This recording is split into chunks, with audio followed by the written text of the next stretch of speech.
Welcome back to Ozarks Fox AM. Our friends from Right This Minute show the world's best videos at midnight every weeknight right here on Fox. In today's video, boats and helicopters don't usually mix, but in this next video, it's an incredible combination. Let's take a look.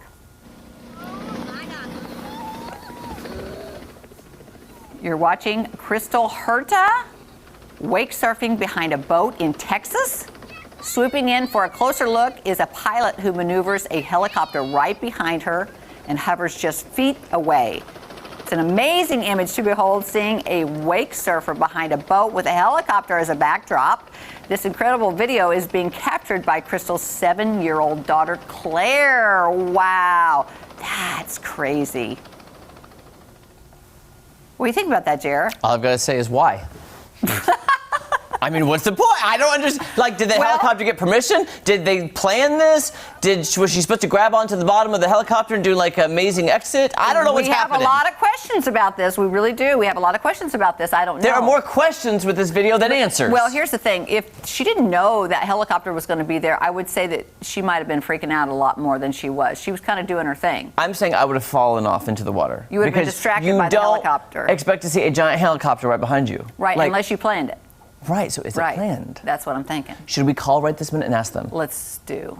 Because I want to know now. Because that doesn't happen all the day. And also, wouldn't like that. Wouldn't that be scary? And is it legal to have a helicopter that close to people in the water? I don't know about that either, but I would definitely be distracted. I wouldn't want that.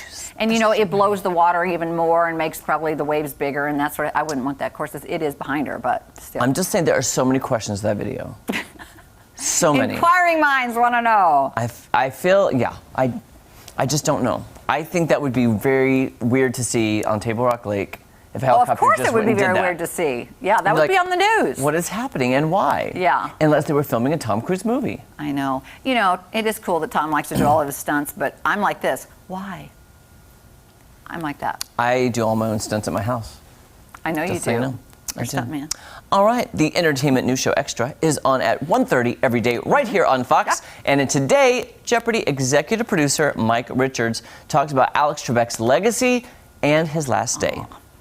It's often said that you can really judge a person's character by what they do when the cameras aren't rolling, when the attention's not on them. Did you ever get to see those kinds of moments?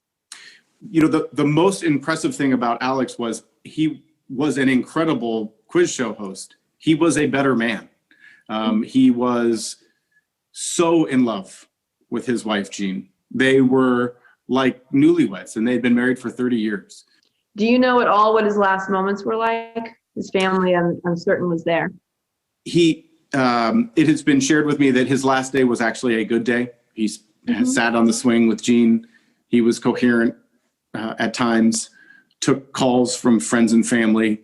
But his last day was not horrible and in agony. I think that he was surrounded with his family. His son had flown in, and then I think in every sense of the word, he peacefully left. October 29th was the last time he was on set.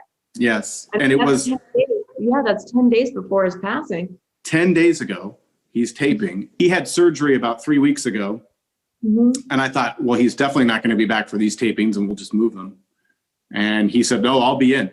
And I said, Alex, we can move it. And he goes, and he would get very stern with me. He goes, no, I'll be there. And God love him, he was. What's amazing is those last episodes, his last episodes, air the week of Christmas. And he gives an amazing speech on the Monday show, just about coming together and being with your family, that will resonate even more now. Did he ever mention to you or to anybody who he would want to replace him? I know it's like, there is no replacing him, but I mean, if the show is going to go on, then someone's got to be the host. So did he ever talk about that with you? He did want the show to go on. He was very clear about that. Those are some big shoes to fill. When you have a legend like that, you don't try to fill the shoes. You put someone in that honors their legacy. Yeah, I vote for Tyra Banks. That was my idea, Jeremy, but that was a joke because the people on Dancing with the Stars aren't totally excited about her. But you're right. You don't replace him. You will never replace him. You don't try to fill his shoes. You bring someone in who will do better with the audience if they honor him. I just thought of somebody. Who? Tom Bergeron. Well, make a call. He's off Dancing with the Stars and people love him. Yes, that's true. And he would be totally opposite than Alex, that he's more a lighthearted humorist. He might bring humor to it.